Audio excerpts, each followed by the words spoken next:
on the unceded traditional territory of the Coast Salish people, particularly the Duwamish. We thank them for our continuing use of the natural resources of their ancestral homeland.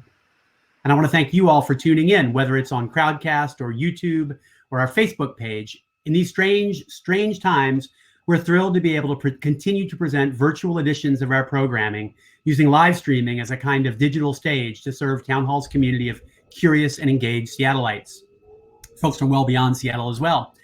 Like everyone who's willing to stare or talk into their computers right now, some for the first time, I want to thank especially Gretchen and Joe for helping us keep the conversation aloft tonight at Town Hall.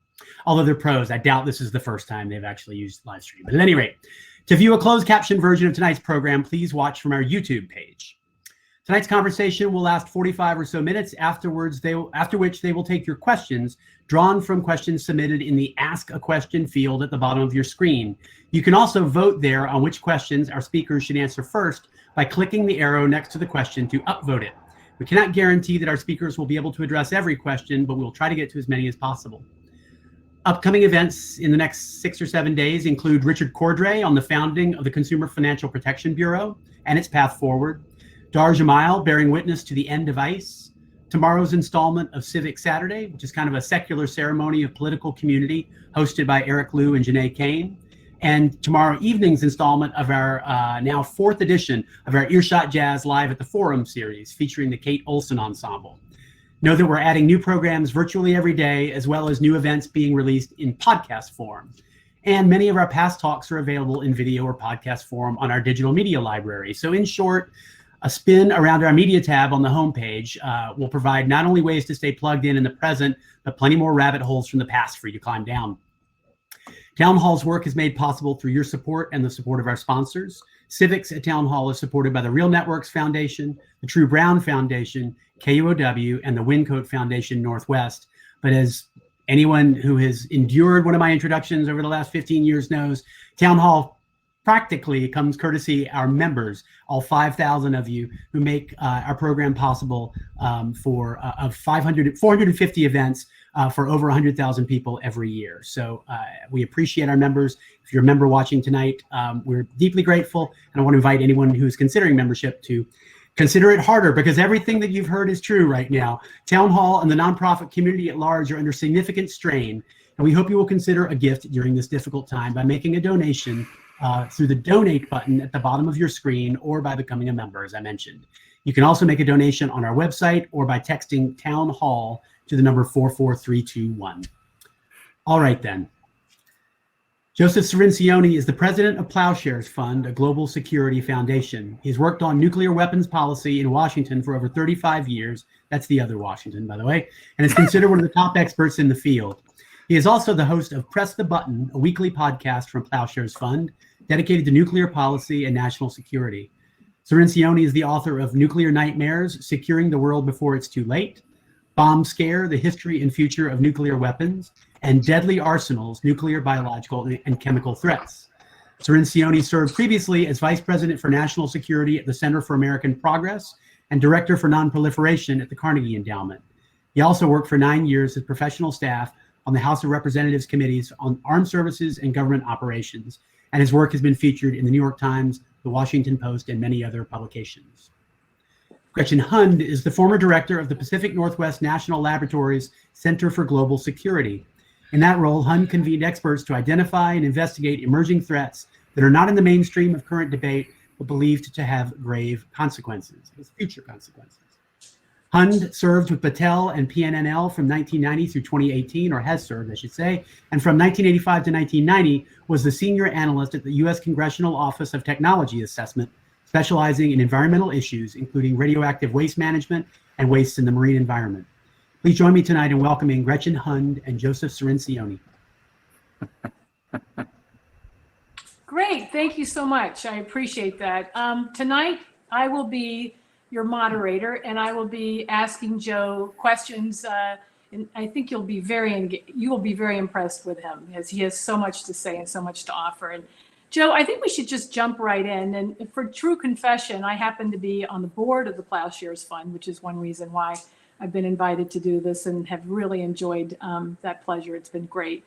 So why don't you explain to the audience, how have things changed with respect to nuclear policy, since the end of the Cold War, just kind of as a stage setter? And once we get into that, we're going to broaden it out and really look at how are we redefining national security, particularly given what's happened with COVID-19, and get involved in that. But I think as a stage setter, it would be great to hear that kind of background. Sure. Thank you very much, Gretchen. And thank you, Seattle, for hosting us for this event. And thank you all for joining us. As you all know, global affairs have gotten short shrift since the COVID pandemic broke. It's not on the nightly news anymore. I used to be a regular on MSNBC, CNN, other stations.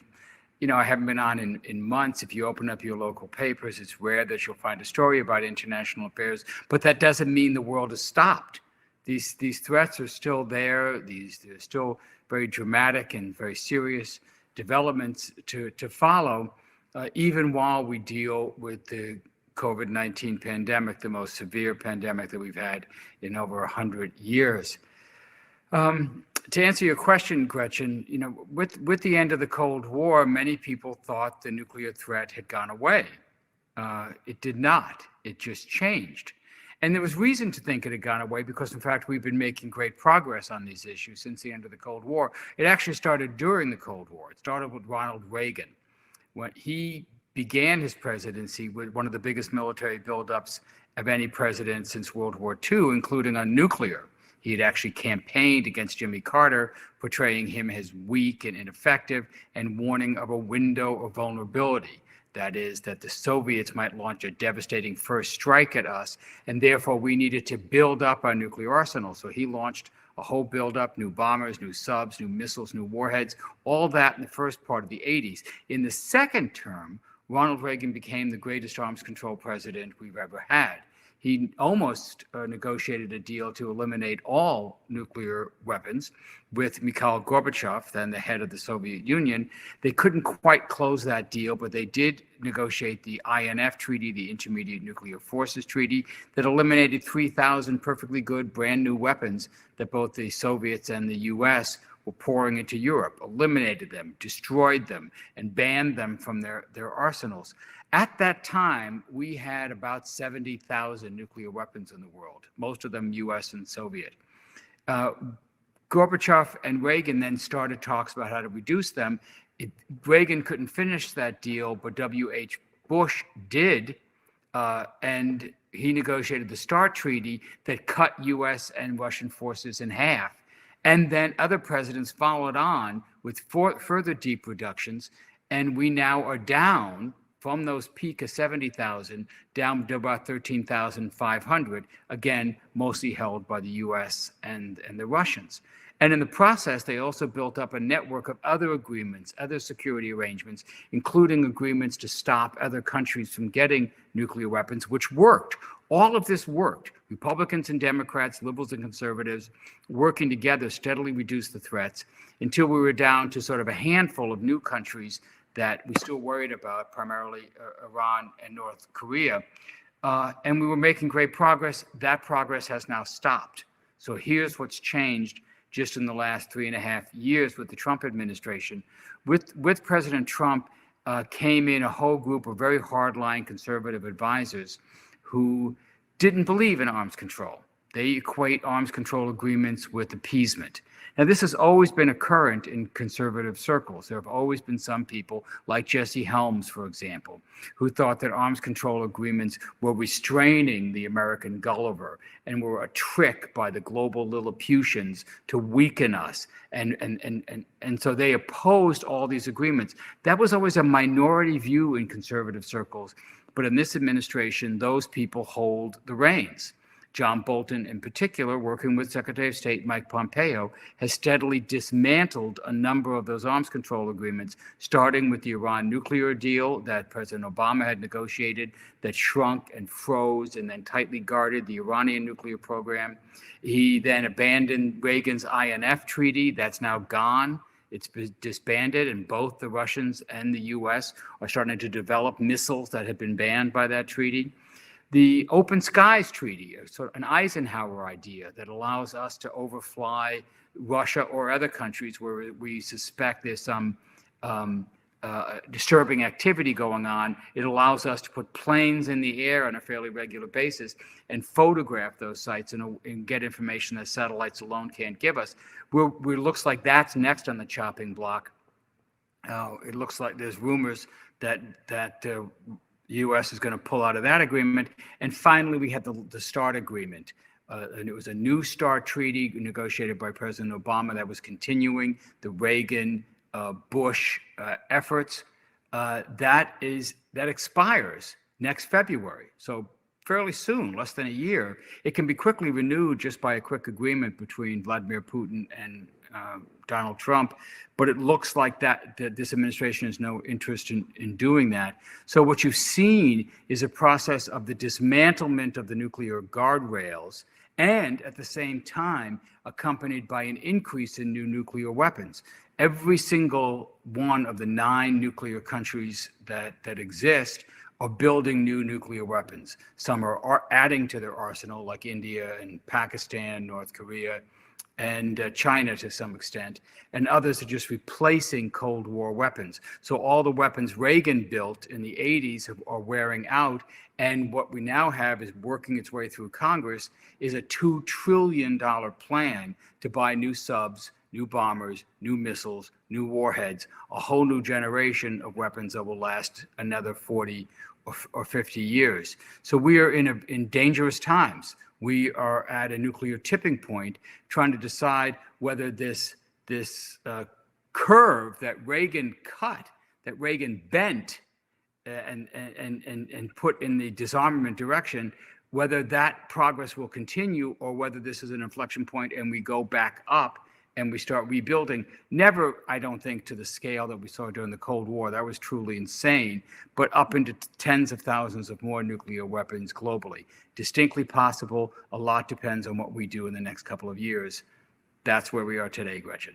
Woo, what a starting point. Okay, well, thank you for that introduction. I couldn't help it when you have the curve going down and you're thinking about it going back up. My brain went right to where? The pandemic, right? We're trying to get that to go down. It kind of has a similar deal. And so my next question is thinking about, you often have talked, because I've heard you talk about our dual threats, that we've got, obviously this whole threat, which is what we care about with the Ploughshares Fund. But then there's climate change, which is an enormous threat. Obviously, I love the way you put this, and you'll do it better than I. But this nuclear threat, basically the world can be over in an afternoon. Versus, the climate change takes quite some time for us to really know that it's impacting us. And so my question is, should we be adding kind of a third thread to this, if you will, thinking about pandemics and things like this that could be, as deadly, if you will? I think we have to. And you're starting to see a serious discussion about exactly this. So it's not just me, it's not just Ploughshares, but a lot of people are starting to talk about redefining national security. So I've talked for years about the twin threats, about these machines that we invented and these policies that we adopted that brought about climate change. That can destroy human civilization over the decades, and also nuclear weapons that can destroy human civilization in an afternoon. And we have to add to that pandemics. In fact, our colleague Jeffrey Lewis down at the Middlebury Institute of Monterey, coined this term just last week, that the pandemic is like nuclear war in slow motion. That is, it was a low probability but high consequence event that once it started had catastrophic global consequences, killing many, many people, tens of thousands so far, perhaps hundreds of thousands, wrecking economies, collapsing first responders, hospitals, hospital units, panicking global governments. Now, all this is going to play out over the next year and a half or so. I think that's how long the pandemic is going to be with us, if we're lucky. A nuclear weapon would do all that in an afternoon, in an instant, shutting down hospitals, killing tens of thousands of people, global economic consequences, even from the use of one or two, let alone tens or hundreds of nuclear weapons. So we have to start, looking anew at these low probability, high consequence events. I mean, most of the people watching this right now, don't really think too much about nuclear weapons. Maybe you're now aware that they're there and there's a problem, but you don't think we're really going to use them. But there's a risk that we will. As long as nuclear weapons exist, there is a non-zero chance that they will be used. Low probability. But if you use them, it has catastrophic global consequences, like the pandemic. So we have to start recalculating, our national security interests. I have a pretty active Twitter account, and just today, at Cirincione, if you want to follow this, just today I posted a thread of a dozen articles that have come out in just the last 2 weeks by analysts talking about redefining a national security. And I think this is the debate that is going to grow, that is going to start to dominate the national security discussion during this year, and particularly if there's a new president. If a Democrat is lucky enough to get the White House, they're going to have an opportunity to redefine national security. And here's what they mean. Here's my example. Max Boot. Max Boot wrote March 31st in the Washington Post an article on this. Max is a conservative, a neoconservative. He was one of the cheerleaders for the Iraq War. He's a man who all his life, he says, has believed in a strong military. And what he doesn't say, but which is true, is he thought that we should use the U.S. military as a transformational device. This is what we would do to go in and overthrow regimes we don't like and to basically terraform the Middle East. Saddam Hussein first, but then also Iran, then Saudi Arabia, just basically transform these hostile countries or countries that were operating against U.S. interests and build a world that would preserve U.S. national security interests for generations to come. As we know, that was a huge blunder, huge strategic mistake. But that was Max Boot then. What Max Boot says now is that the real threats we face have very little to do with the military that we are spending $740 billion a year on. $740 billion on what? On what threats? We have to start being aware of the threats we really face. And for his list is cyber, pandemics, and climate change, things that do not have military solutions. And this theme, how the real problems we face are non-military threats that don't have military solution, is picking up steam, whether it's Jessica Matthews from the former president of the Carnegie Endowment that I work for, talking about it in a brilliant essay in the New York Review of Books last week. She was on our, last year rather, she was on our podcast and was talking about this. Or whether it's Ro Khanna, who's the head of the Progressive Caucus in the House of Representatives, just 2 days ago, talking about how we need to redefine national security, and we should reconsider this year's Authorization Act for the Pentagon. Should we really be spending $740 billion? Shouldn't we be taking some of that money and putting it towards the pandemic, putting it towards the recession, putting it towards public health? So this debate is starting to happen, and it's one that I'm actively participating in and encouraging. In fact, this is the last time I'll plug the podcast, I promise. But if you listen to the podcast over the next month, you're going to hear more and more people talking about this. I just did a tremendous interview today with the head of MoveOn.org, Rana. Move On, talking about this, how these issues relate to the domestic issues that group works on primarily. And I just got an email from Ro Khanna. He's going to come on. We're going to do an interview with him next week that will air in about 10 days. Great. All right. Terrific. I definitely want to get into the money because I think it's important. But before we do that, I'd love to hear more about how the fear factor has been used to basically restart the arms race. You kind of referred to it. You talked about how we got that curve going down. But we know that it's on its way back up, and that's pretty terrifying. So I'd love to look at how the fear factor has been used in order to make that happen, and what you expect Congress to do with respect to the budget, and as far as particularly the House budget that we talked a little bit about earlier. Yeah, one of our other board members is Ben Rhodes, the former Deputy National Security Advisor to the President. And he wrote an article in Atlantic along these lines. I'm sorry. No, I was just saying he's not currently. He worked you. for Obama. Yes, he worked for Obama, former Deputy National Security Advisor to President Obama. And he wrote an article in this, and he pointed out, as several other people have, and I have too, that 9/11, 19 years ago, really fundamentally changed and defined our national security policy. And that's an example of the fear factor. I mean, we were terrified. Most people listening to this right now remember where they were on 9/11. Remember how afraid they were about that, and how the country united to go get those people, as President W. Bush said at the time, that we heard from them, but now that very soon they're going to hear from us. And we did go after the terrorists. We did go after Al Qaeda, but then we made the mistake of invading Iraq, and that was motivated by the fear factor. You remember Condoleezza Rice, the national security advisor then, saying we couldn't let the smoking gun be a mushroom cloud. We were terrified because we thought, one, Saddam Hussein, or we were told Saddam Hussein was linked to Osama bin Laden, that he was really the one. And 70% of Americans thought that Saddam Hussein was behind 9/11, to show you how strong the fear factor can be, and that he was close to building a nuclear weapon. Neither one of those was true. Neither one of those was true. But they ran with that line. They scared the American public into doing something they otherwise would never do: launch an unnecessary war. But we did it.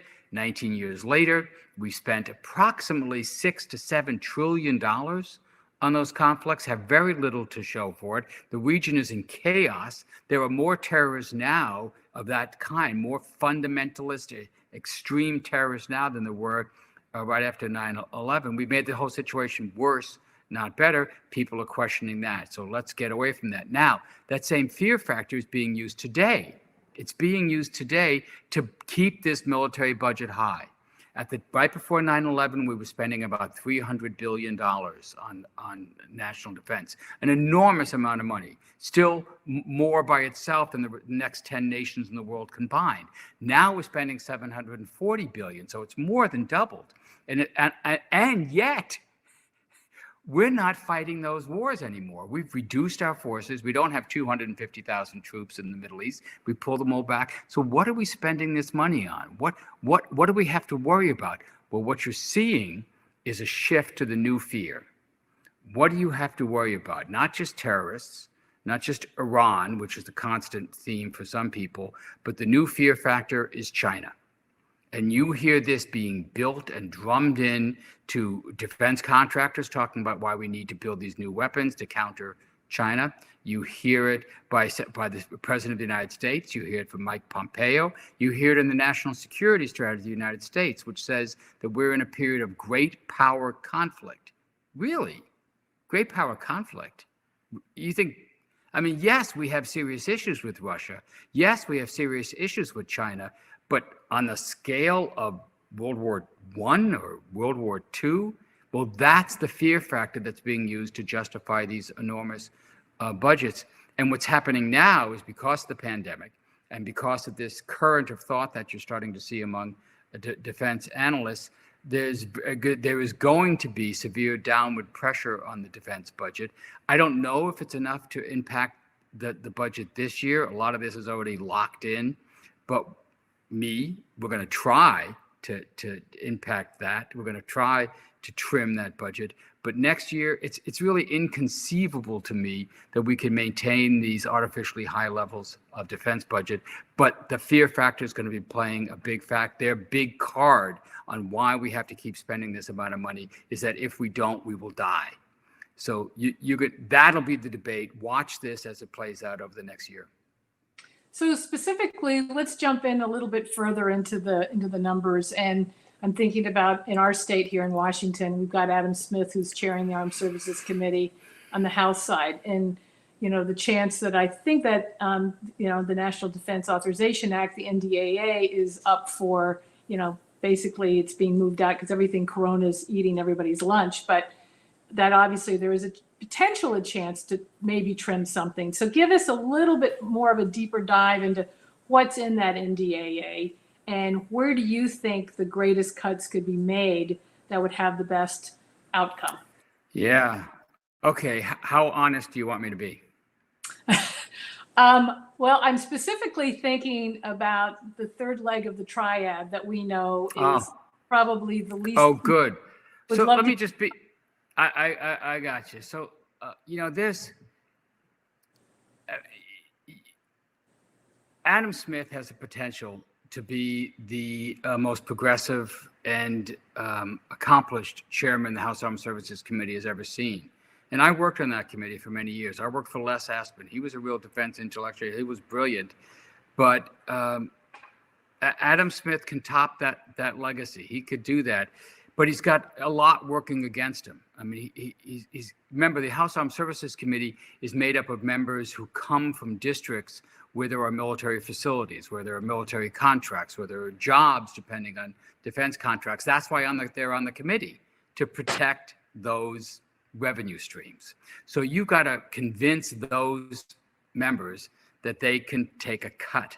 And so you got to, and everyone's got their own favorite program, and defense contractors since the Reagan years have gotten very good at spreading subcontracts around to every single key congressional district. I remember the B-1 was the first one to do this. The B-1 bomber had a subcontract in every single one of the 435 congressional districts. And I don't know what some of those people were making, but they were there. And so the defense industry has a very powerful lobby machine. The last year we have numbers for, 2018, there were 775 registered lobbyists for defense contractors, 775. They spent $127 million, and that's not counting campaign contributions. So this is a machine. When people say that the system is broken, when they say the system is corrupt, that's what they mean. Look at these two forces, the concern about jobs and contracts and the concern about profits and contracts. And you combine those together, and Adam Smith's got a real heavy lift to try, as he says, to try to convince his members not to spend as much money as is humanly possible on military. And he believes we have too many nuclear weapons. He believes that we can't afford these nuclear weapons. And he believes specifically that the ICBM, the intercontinental ballistic missile, the land-based missile, that's the land-based element of our triad of bombers, subs, and land-based missiles, doesn't really need to exist. And he's right about this. The subs that patrol out of Kipsip, out of the naval base here in Washington State, any one of those can destroy the world. Each one of those subs has 20 long-range missiles that can hit any spot on Earth within the accuracy of a football field. Each one of those missiles can carry up to 8 warheads. So, 20 times 8, you do the math, that is a lot of nuclear weapons. You could destroy any country on Earth. And in fact, in using that many nuclear weapons, you would cause catastrophic climate damage that would shroud the Earth in clouds and lower global temperatures, bringing on a nuclear winter. So that's what I mean. Any one of those subs can do it, right? And you've got, I think, 7 are based there at that naval station. So those subs are, if you think we need nuclear weapons, those subs are your answer. You could also add the bombers, but why then the land-based missiles? And here's what's going on with the land-based missiles, then I'll stop and we'll go into this more if you want. It's the last element of the triad to be modernized. We're already deeply committed to a new bomber. It's already being built. It's baked. There's no way you can stop it. The B-21, it's called. The new subs are under design. I think the first one is going to go into production very soon and probably slip into the water sometime in the middle part of this decade. Or maybe close, 25, 26, 27. The ICBM has not yet been started yet. Now, here's the thing. There's only a couple of companies that can build ICBMs. Boeing was one of them, but Northrop Grumman iced them out of the contract. Northrop Grumman rigged the system basically, so that they are now in line to get a sole source contract. No competition, only them. And they're pushing to get that awarded now, like in the next few months, to lock this in, to make it much more difficult for the new president to stop it. And they front loaded the contracts. So whereas last year there was $500 million given to the new ICBM program for development and research and sketching out what it would be, and there was an effort to try to do a study of alternatives. Northrop Grumman killed that study. Adam Smith tried to get that study. It was in his markup of the House bill. It got killed in Senate, couldn't get it back. This year, it's $1.5 billion for the new ICBM. So triple the money to really move these contracts forward. There's no reason to do this. You do not have to do this. You could delay the whole program. You could leave the decision up to the next president, which is exactly what the contractors don't want to do. It's one of the issues that Adam Smith's going to have to confront. Does he want to let this thing go through? Does he want to lock it in? Because once you start bending metal, it's real hard to stop a weapons program, any weapons program. And that's what the contractors count on. Ooh, wow, difficult. All right, I'm going to switch just slightly. I'd love to have you talk about the fear factor, but with respect to the geopolitical situation that's going on today. The statement that's used, and as you said, the people who have had the most influence in really trying to reduce weapons have often been the Republicans, because they come across as being tougher. And often the Dems are, looked as maybe weaker, and, they don't really want to stand up, and they don't think about defense in the right way, which is really sad, frankly. But there's this issue that, the argument out there that we need nukes in order to feel safer, and that nukes are necessary. And, what's the counter to that? How can we turn that around? And specifically looking at North Korea, and you mentioned Iran and Russia, but, again, we're back to that fear factor. So what can happen in order to try to counter that? And how effective do you think the current administration is being in fomenting that fear, if you will, for those countries? Okay. I personally believe that nuclear weapons are immoral. I agree with Pope Francis and most religious leaders that these are indiscriminate weapons that kill in enormous, disproportional numbers to any threat we face.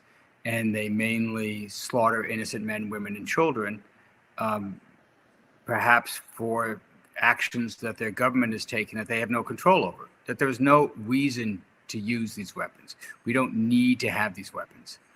But you don't have to agree with me on that to believe that we can greatly reduce these weapons. How many weapons do you think we need to be safe? How many nuclear weapons would you like to have? 10? Would 10 weapons do it? Each of these weapons we have now is 10, 20 times the size of the bomb we dropped on Hiroshima 75 years ago. Perhaps you'd like to have 10 of those to meet some kind of contingency to stop a country from attacking us in case of an alien invasion, in case of an asteroid. Maybe you think 100 is what we need. I'll give you 500. Let's have 500 nuclear weapons. We have 4,000. 4,000 nuclear weapons. We're spending $50 billion a year on nuclear weapons. 50 billion. That's almost twice as much as we spent on public health this year. 50 billion just on that weapon alone. So you can see that you could quickly imagine, and you don't have to do it precisely, but you can quickly realize how much we can reduce these arsenals and still have an enormous destructive force and still be safe. And once you get down to those kinds of numbers, then you get down to 500 each. We have 500, the Russians have 500. Then you could start imagining agreements that you could steadily reduce them the way Reagan and Gorbachev wanted to do until you get down to tens and then maybe none. Now, that's a hard road to follow, but every step that you take reduces the risk that these weapons will be used by miscalculation or accident or madness, or everyone makes you safe. I honestly believe that in a world where we had, say, 500 nuclear weapons, the world would be safer. I believe that if you could get to a world where there were no nuclear weapons, the world would be safer still, because remember, we still have enormous conventional capabilities. I mean, look at what we did to Saddam Hussein's forces, right? No nukes. That was the 5th largest army in the world. We defeated it in 3 weeks. So we have enormous destructive force. We don't need that level of mass destruction. We don't need that kind of weapon to keep us safe. Okay. I would love to hear you get a little bit into, because I think a lot of folks on this may not be aware of the possible accidents that can happen, miscalculations, things that can go wrong with nukes, that this isn't just about the number of how many nukes we have and about, the possibility that, we need 4,000. But I don't think people know that the risk is real, that we've actually come really close to having horrible disaster happening. So share a couple of stories, because I think the audience would be interested in this. Okay, so here's the basic situation that we have. It's the combination of three Cold War strategies that seemed to make sense at the time that combined to make the use of nuclear weapons by accident or miscalculation or madness quite high. The first is sole authority. The only person that can authorize the use of a nuclear weapon in the United States is the President of the United States. Most other countries have similar policies. That was John F. Kennedy. After the Cuban Missile Crisis, he said, I don't want some damn colonel getting us into a nuclear war. And he made sure that there was no commander could fire these nuclear weapons, civilian control, and only the president. Got it. Then we have launch on warning. Again, a Cold War strategy. We were afraid that the Soviets would have a first strike, and we would have hundreds, thousands of warheads coming over the North Pole, and we would have to launch our weapons in response to that before they could hit us. So we made sure that our missiles could go off within 5 minutes of a decision to do so. So you got to remember, we have these land-based missiles, these ICBMs, ready to launch within 5 minutes. The submarine missiles take a little bit longer, but they also are on quick launch or hair trigger alert or launch on warning, depending how you want to call it. So that system is set up, which is insane. And then you have the policy of first use, which is the idea that we would use a nuclear weapon first, so that we wouldn't just use a nuclear weapon if we were attacked by a nuclear adversary, but we might use it if we were afraid of an attack or in a conventional conflict. And in this administration, they've taken that particular policy and accelerated it and started deploying new, what they call low yield, more usable nuclear weapons, smaller nuclear weapons, Hiroshima size, smaller than Hiroshima, in the idea that we would actually use these weapons to go after, say, an Iranian nuclear facility or to respond to Russian aggression in Europe. So we would actually use them first. Now, you combine these strategies, first use, launch on warning, sole authority, and you realize how much power is in the hand of the president and how much is depending on the stability and the common sense and the wisdom of the president. And we have had, maybe a dozen incidents since the beginning of the nuclear age, some quite recently, where we've come very close to launching a nuclear weapon by accident. A flock of geese spooked the radar in the 50s, and we thought it was a Soviet bomber attack. A rising moon fooled some radar, and we thought it was an ICBM launch. A commander accidentally slipped in a training tape into NORAD headquarters down in Cheyenne Mountain out in Colorado, and all the screens lit up in the room, and they thought we were under a Soviet attack for a good 15 minutes. We almost woke up the President of the United States and told him to launch. In 1995, the Russians thought that they were under a U.S. attack. They misinterpreted the signature of a Norwegian weather rocket, and they thought it was a U.S.-launched submarine ballistic missile. And for the first time in the history of Russia, they opened up their nuclear football, the command and control mechanism, and put it in front of Boris Yeltsin and told him we were under attack, and he had to launch. Fortunately for us, Boris Yeltsin wasn't drunk, and he didn't think his friend Bill Clinton would do that to him, and he waited. There was no nuclear explosion. They closed the football. We dodged the bullet. There were a number of incidents like this. But what if that happened now?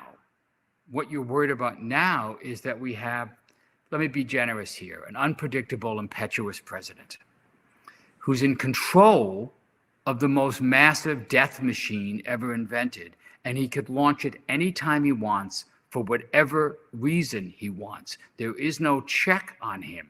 There is no one else who needs to concur. There is no dual key system when it comes to the president. It's just him. There's no consultations required, not with the Secretary of State, not with the Secretary of Defense, National Security Advisor, Congress. There's no brief before the Supreme Court. It's just him. And 24 hours a day, 7 days a week, a military officer follows the president of the United States around with a satchel called the nuclear football. He's required to be within 1 minute of the president at all times. He's with him right now. And if the president gets ticked off, if he decides that he's angry at something, or if he makes a mistake, if he interprets some information that he's getting as a sign of an imminent attack, he could go launch those weapons. Now, you remember in the last 8 months, we almost went to war with Iran twice. Almost went to war with Iran twice. Now, that was conventional, but there's nothing to stop the president of the United States from using a nuclear weapon in a future incident. And you have to worry as things get tight for the president, as things get dicey for him politically, will he be tempted to wag the dog? Or might he become increasingly unstable and respond erratically to a real threat, a real crisis situation in a very extreme manner? That's a policy that we have to change as soon as we can. Adam Smith himself has a bill in the Congress to declare that the United States, for example, will never be the first to use a nuclear weapon, meaning a president couldn't launch a weapon first. That would be an illegal order, and the military would be required not to follow that order. So that is one way to fix it. Taking our missiles off of hair trigger alert is another. Requiring some consultation is another.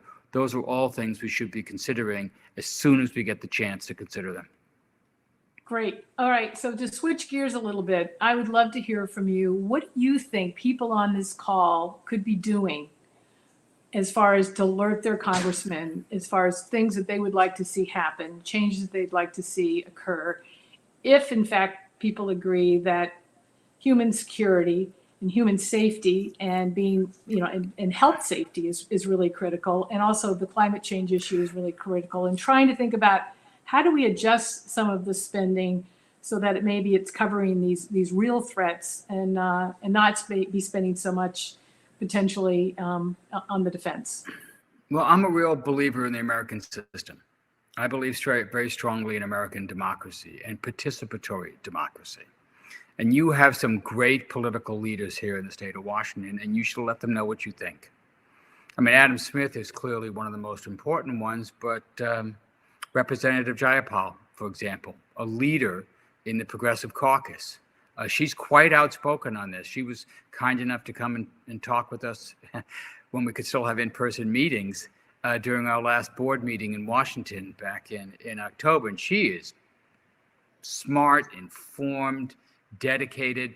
Let her know what you would like. You could also talk to the governor, Jay Inslee. I've never met him. I've met his wife there in Seattle at an event. He's very concerned. I mean, you might talk to him about what could be done with the state resources to try and, for example, perhaps reduce the profile of the nuclear complex in the state of Washington, start to reduce it down. You got a lot of nuclear weapons in Washington. You have, I think I counted, 1,320 at the naval base. If Washington State was an independent country, you'd be the third largest nuclear state in the world. So I'm not saying get rid of the subs, but the governor might start thinking about diversifying the revenue stream, finding other things for that base to do other than house nuclear weapons. You have a lot of groups in your state of Washington. You have a very active chapter, for example, of the Physicians for Social Responsibility. You could start working with them, join that group. Not one person telling a congressman something is great. 1,000 people telling a congressman something is a lot better. So unity works very well. Those are some of the things that you could do. I picked out Physicians for Social Responsibility, but maybe you're inclined to work with Indivisible, a very fast-growing new group that's been around for about 3 years, MoveOn.org, Union of Concerned Scientists, Women's Action for New Direction. You got a lot of things you could do. One of our board members is Gail Tarleton, a leader in the House the House here in the state of Washington. You could talk to her or other leaders in the House to pass a state a bill that would, for example, declare that the state of Washington is in favor of a no first use policy, of never having the United States start a nuclear war. Many other states have done that. California's done that, or municipalities have done that. I know San Francisco has passed similar legislation. There's a group that we work with called Beyond the Bomb, some of the most dedicated, smart, young people I've ever seen, working on exactly this kind of issue. And, depending on your age, you might want to go with Physicians for Social Responsibility, a long-time group, been around a long time. You might want to check out beyondthebomb.org for a real kick-ass organization that has a whole cutting-edge view of this issue that might appeal to you more. Great. Thank you. That's great. That's really helpful. So let's look forward to November. We have an election coming up, and I would love to hear your thoughts on how you see things changing potentially with respect to if, in fact, the White House is taken over by the Dems. What's Biden, what would he be doing differently in this area, this space? Obviously, we have some knowledge of where he stands on these issues, particularly since he's obviously spent quite a bit of time with Obama. But I'd love to hear what your comments are on that. Sure. Let me just first say, if Trump wins, it's most likely that we'll see a continuation of the current policies. That is, things will get worse and worse and worse because all his policies so far have not only failed, but they've made the situation actively worse. However, it's possible that he could do a 180, the way Ronald Reagan did. That he could maybe decide, no kidding around, he does want to try to get a deal with North Korea, which he seemed to genuinely want, but proved incapable of getting. Maybe he will negotiate a better deal with Iran. He said he wanted to, but done nothing about it. Maybe he will make a deal with Vladimir Putin and at least extend New START. It's possible. I think the difference is that Ronald Reagan really had personal commitment to this issue. Ronald Reagan really did think that we should abolish weapons from the face of the earth, that a nuclear war can never be won, so must never be fought. He had kind of a moral core I don't think President Trump has. So I'm not optimistic about Trump doing a 180, but it's possible. If Biden is elected, I've known Joe Biden for a long time. I knew him as a senator. I knew him as a senator, head of the Foreign Relations Committee. This guy knows arms control. He's quite good. And he's bipartisan to his bones. In fact, he gets criticized sometimes for thinking that he can still do work with the Republican Party. There's a debate about whether the party leaders would still want to do bipartisan work. But this is what he believes in, and I also believe in that any nuclear agreement has got to be bipartisan. Your national security strategy has to be bipartisan if it's going to have a chance of work. Biden's a guy who can do that kind of thing. He cares about it. He cares about the issue. He's taken some very good positions on this. He said, and he worked in the Obama administration, came real close to declaring what we call a no first use policy. He's in favor of it. Again, he's reasserted that on the campaign trail. Might be a slightly different formulation, what some people call sole purpose. The sole purpose of nuclear weapons is to deter a nuclear attack. So we would never think about using them in a conventional war or going first. That could work. I think he would recognize the new realities. I think this pandemic is forging new policy approaches as we speak, and I think it's going to get more. How are you going to pay for this $2.2 trillion economic relief package, which is going to be followed by another one and another one? How are you going to pay for all this? Well, at some point, you've got to come to grips with the deficit we're amassing, and you've got to look at the military budget, which right now is 60% of our discretionary spending. 60% of discretionary spending goes to the military. You cannot sustain that, and still dig us out of a depression, which I believe we're heading for, and still deal with the health issues, which are going to be severe, and also stand up again a pandemic defense mechanism. And I think that's where Biden is likely to go. That's where the Democrats are likely to go. There's a major readjustment, and the pandemic has made that possibility greater, not less. For example, you can already hear the arguments being made. We are now spending this year, the Pentagon wants to spend $20 billion on a missile defense system, but they're spending pennies on a pandemic defense system, right? We're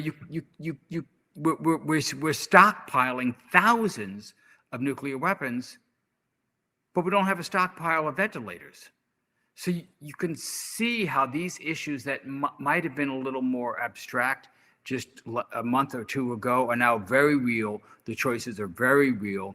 I think Biden is the kind of guy that could lead, and he's got the national security credentials to do it, to lead this kind of redefinition of national security. He certainly would be rejoining, he's already said it, the anti-nuclear deal with Iran and put the restraints back on Iran. He's a little, now that the president has sort of broken the ice on dealing with North Korea, it's possible that a Biden team could follow that up and actually get an agreement that would end up looking a lot like the kind of agreement you got in Iran. And he would certainly be rebuilding the arms control regime, not tearing it down.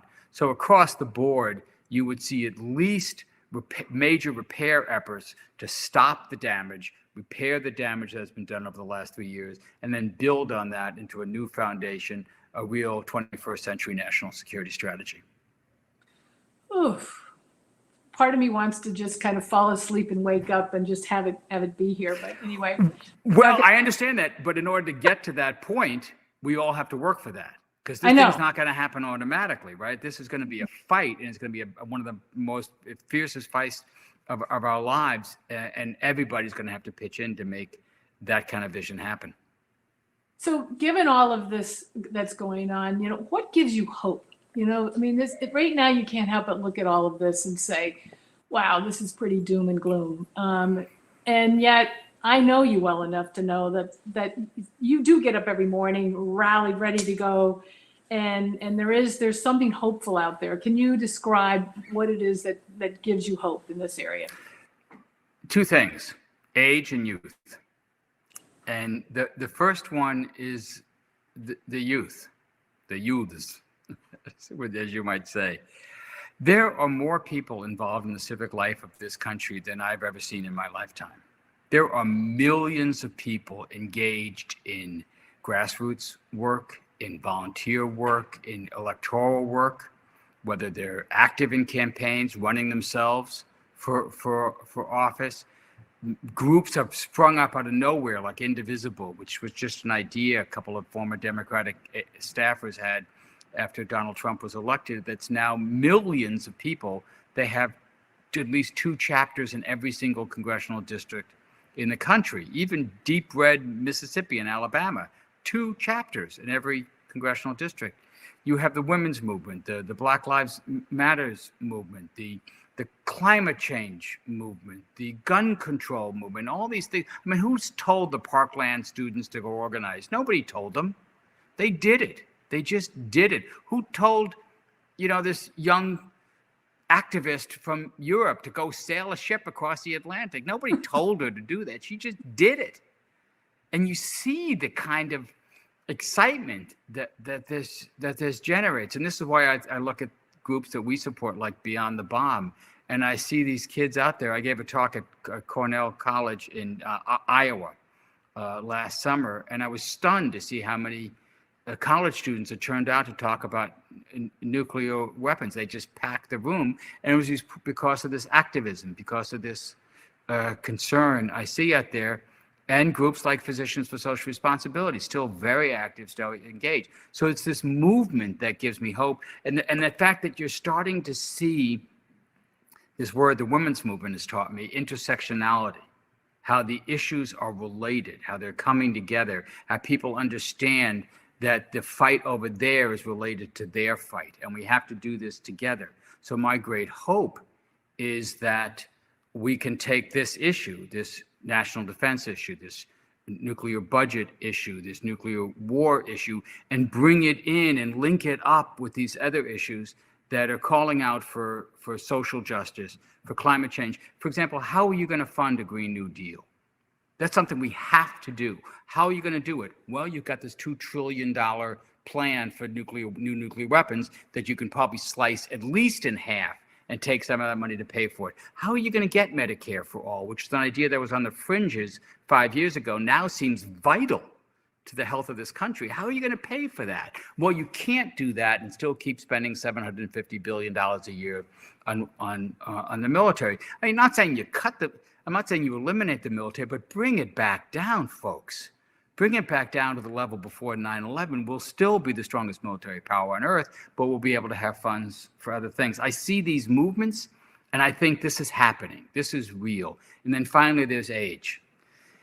You got to remember, I was a congressional staffer when we had 70,000 nuclear weapons. I was a congressional staffer when Ronald Reagan was building all these things up, when he was making all these speeches, when he was talking about the Soviet threat, when he was talking about tearing down that wall. I was there during some of the most frightening days of the Cold War. And then I happened to be in Berlin the week the wall came down. And I saw history change in front of my eyes. And I've seen that happen over and over again. I've seen things that people said were impossible just happen. And I realized that what people mean when they say something's impossible, what they mean is it's really hard. It's really hard. And it takes a lot of work over a sustained period of time. And it takes a lot of people working on it. Well, I see us having that time, and we've been using it. We've been working on it. I see now millions of people engaged in social change movements. So I'm optimistic that we can finish the job. We can finish the job that John F. Kennedy started, that Ronald Reagan started, that other presidents, the Republicans and Democrats, liberals and conservatives, we're real close, folks. Real close to taking these 13,500 weapons and shrinking them down to a couple of thousand, to ending proliferation, to solving the Iran problem, to rolling back the North Korean problem. We can do this. There are policies that can do this. And I'm hopeful that the energy and the ideas can combine over the next decade to achieve those goals. So that's why I'm hopeful. Great. Well, I think this whole issue of how to redefine national security, and that it really does need to include these different issues, this intersectionality, as you call it, bringing them together, is, I think, critical to saving us. And I hope we can, get everybody else to think of it that way, because they do overlap. And I think that's really important.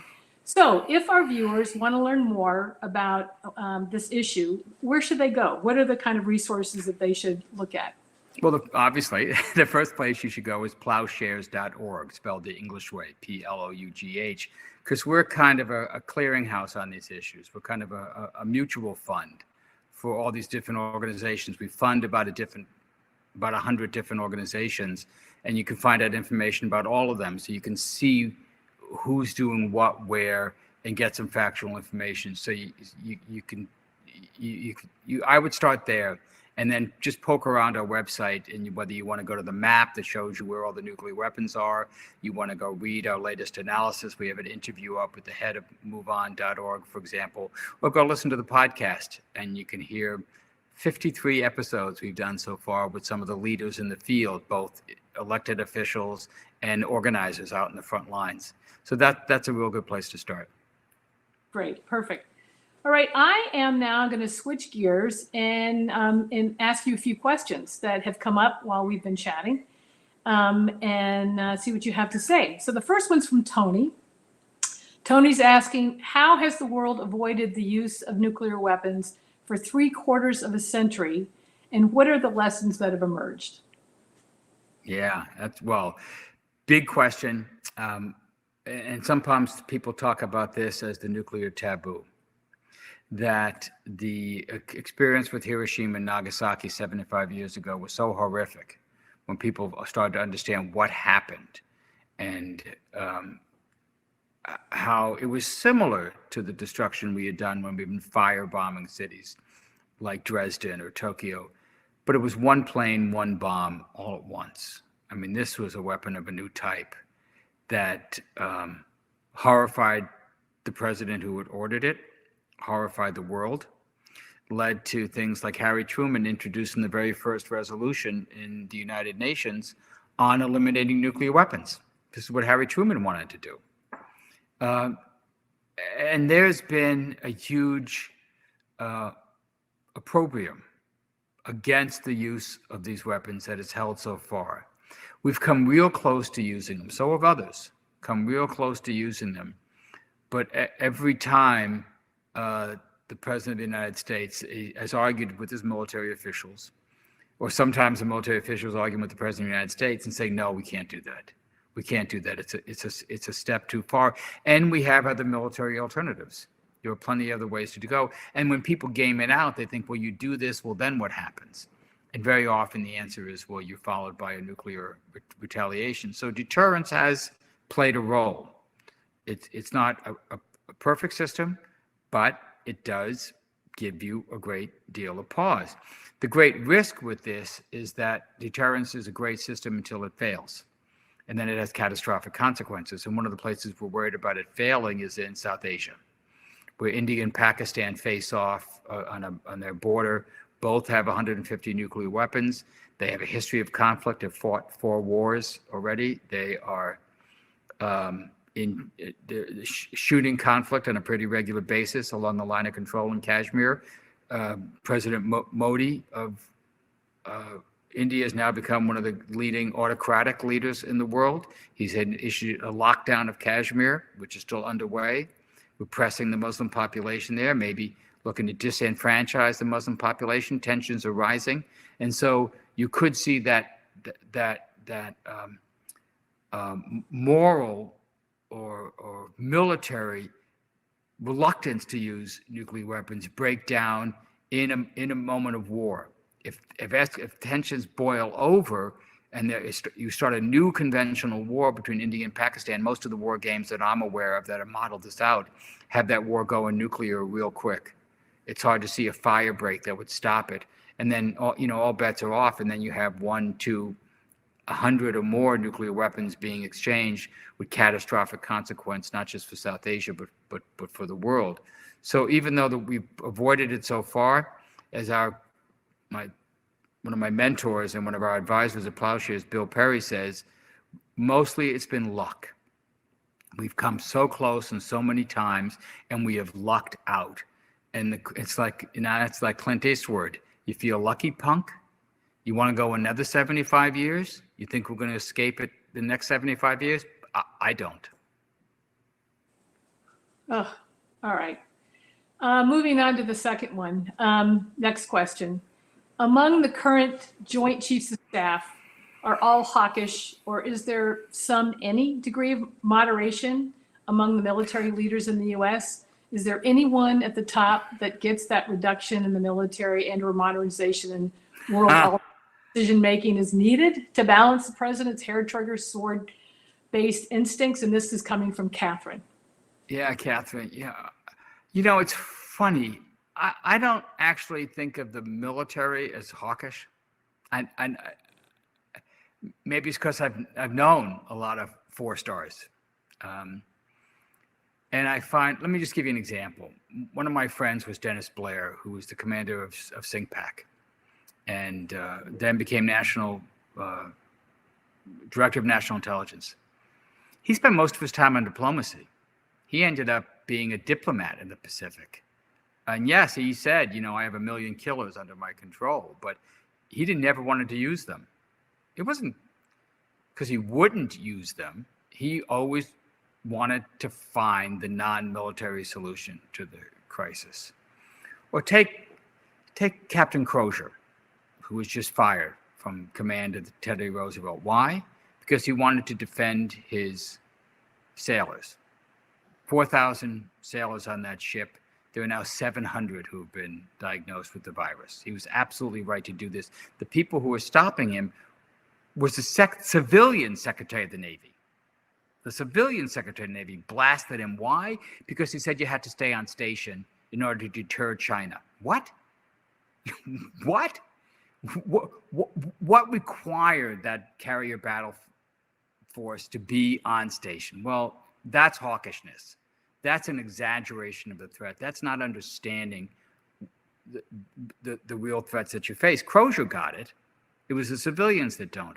I find the civilians, what some people call the chicken hawks, like John Bolton or Mike Pompeo, are more likely to get us into combat than the military.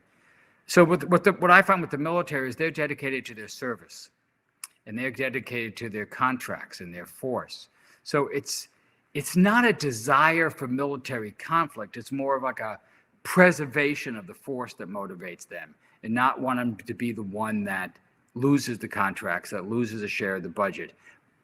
But on nuclear issues in particular, I find that the military overall is not a fan of nuclear weapons. Whenever the defense budget shrinks and the chiefs have to choose, they do not choose nuclear. And the reason we have such a large nuclear budget right now is because we have such a large defense budget. You start shrinking the defense budget, I'm telling you, missile defense systems that don't work, nuclear weapons that we don't lead, are the top of the systems that'll be cut, and that'll be the military making the decision. So for my money, I want to put things like the missile defense budget back in the services budget, take it out of the free pot it now has under the Missile Defense Agency, put it back in the Army and Navy and Air Force, let the Joint Chiefs choose. I think they'll make sounder decisions. Great. All right. Moving on. This one is from Candace. Can you comment about what a nuclear armed Iran would look like? Would it cause the spread of nuclear weapons in the Middle East and around the world and a weakening of the global nuclear non-proliferation? How terrible is it that the U.S. has pulled out of the Iran deal, and can the next president get us back in? It's terrible that we pulled out of the deal. That was the strongest non-proliferation agreement ever negotiated. I mean, this thing worked. We didn't pull out of it because it wasn't working. We pulled out of it because we didn't want to make a deal with the regime. That was always the opposition to it. It wasn't that the deal wasn't working. Here, you want to know what I'm talking about? Go read Foreign Affairs this week. In Foreign Affairs, there's a guy named Ray Takei and Eric Edelman who have an argument saying, yes, we should be for regime change in Iran. And they explicitly make the argument that we should be working to overthrow the regime in Iran. The people who were opposed to the Iran deal weren't opposed to it because it didn't work. They were opposed to it because they didn't want to make a deal with the mullahs. They didn't want to legitimize this regime. They didn't want a détente between the United States and Iran. They wanted to overthrow the regime. And it's somewhat refreshing to see people actually like admitting that and talking about it on the pages of Foreign Affairs. But this thing worked. I mean, it took a problem that Reagan couldn't solve and Bush couldn't solve, and Clinton and Obama. It took Obama to solve it. He took the program, shrank it by 2/3, froze it for a generation, and put it under lock and key. You know, this thing, it wasn't perfect because we couldn't get rid of everything, but it was the best deal we could get for what we were willing to give. And we froze it. And then the idea, and this is what I think Joe Biden would do, is you go build on it. Let's get that deal back. Let's reduce that, get that deal back, and then build on it with other agreements to address the other issues, legitimate issues that we have, which is with it's not like these Iranians are nice guys. This is a corrupt, kleptocratic theocracy. You know, I'd like visiting Iran, but I wouldn't want to live there. They're still holding political prisons by the hundreds, thousands even. So yes, there's differences we have, but regime change isn't the answer to that. Restraining them through those kinds of agreements are. I lost the thread of the question. I got off on Iran. No, it's okay. It was basically what would cause the spread of nuclear weapons. Yes. So Iran. Yeah. So Iran doesn't have a nuclear weapon. They don't have a nuclear weapons program. What they're doing is building up the capability to enrich uranium. And the trouble is the very same centrifuges that can enrich uranium to low levels for fuel rods, which is what they say they're doing, can be used to enrich uranium to high levels. Here's an Iranian centrifuge. I actually have one. That's what they look like. The Iranian representative to the IAEA gave me this. He was very proud of this. He was in his office in Vienna. He had a life-size model.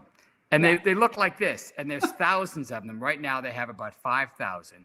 But if they were to get up to 50,000, so the deal stops them from that, but now the deal is weakening, so they're starting to put more in.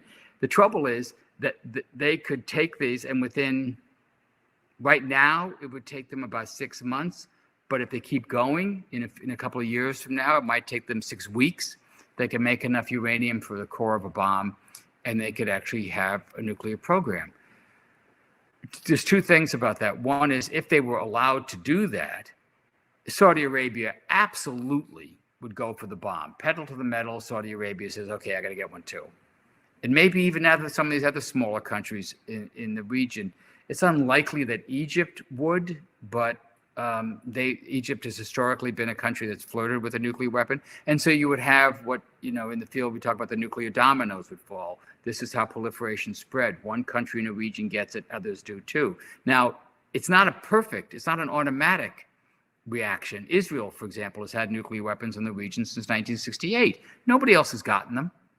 Well, there are reasons for that. It's U.S. policy, U.S. pressure, or they sought to go cheap, what they got the cheap man's nuclear bomb, chemical weapons, which is what Saddam Hussein did originally, what Syria did. So this other proliferation risk doesn't have to be nuclear. So that's what you would fear would happen. And in a region that unstable, you would greatly increase the risk of use. A lot of the deterrence theory, a lot of the arms control, a lot of the control mechanisms that we put in place in other regions probably would not work in the Middle East. The other thing that would happen is that Iran would never get there. I think any president, and Obama probably would have done this too, if you see Iran sprinting to the bomb, it's not legal. There isn't international authority to do it. It might not even be the right decision, but almost any president would take military action to stop that. And that could lead to a much greater war in the Middle East that would make the wars in Iraq and Afghanistan look like warm-up acts.